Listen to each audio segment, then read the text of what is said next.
सफदर, क्या हुआ? अमल किस बात पे नाराज होकर चली गई? कुछ नहीं भाई, कुछ नहीं, बस वो अपनी हाईवे वाली जमीन है ना, उसका विजिट करना चाह रही थी। मैंने कहा था अकेले मत जाओ, बस नाराज होगी और चली गई। तुम तो जानती हो कि छोटी छोटी बातों पे नाराज हो जाती। सफदर, आपको पता तो है कि उसकी आदत ऐसी है। चले, खाना लगा दिया, खाना खा ले। हाँ, तुम चलो, मैं आता हूँ। अस्सलाम वालेकुम मामा। वालेकुम अस्सलाम। बेटा, मैं 2-3 बार तुम्हारे कमरे में गई थी, तुम सो रही थी। तबीयत तो ठीक है तुम्हारी? जी मामा, मैं ठीक हूँ, बस वैसे ही बाहर आने को दिल नहीं चाह रहा था। बेटा, जब से जैन का इंतकाल हुआ है, मैं देख रही हूँ तुम बहुत खामोश खामोश सी हो। तुम बहुत ज्यादा अटैच भी तो थी ना उसके साथ। देखो बेटा, ये हादसा था, कोई क्या कर सकता है। जैन की मौत वाकई इस फैमिली के लिए एक बहुत बड़ा नुकसान है बेटा।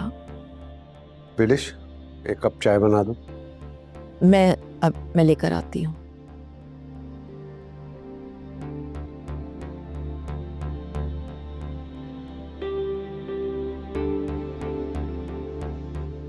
बेटा, अपने बाप को माफ कर दो।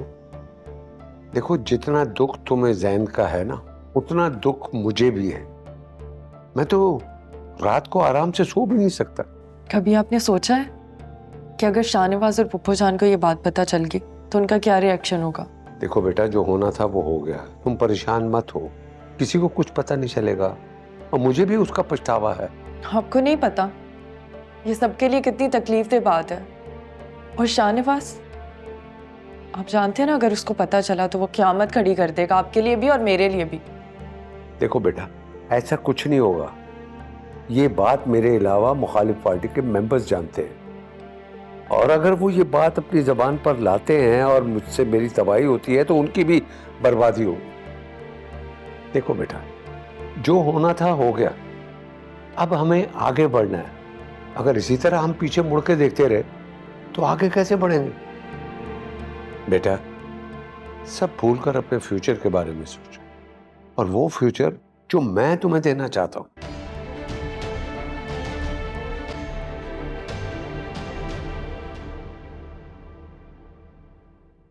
देखिए इक्तिदार, जुमेरात और जुम्मा रात 8 बजे।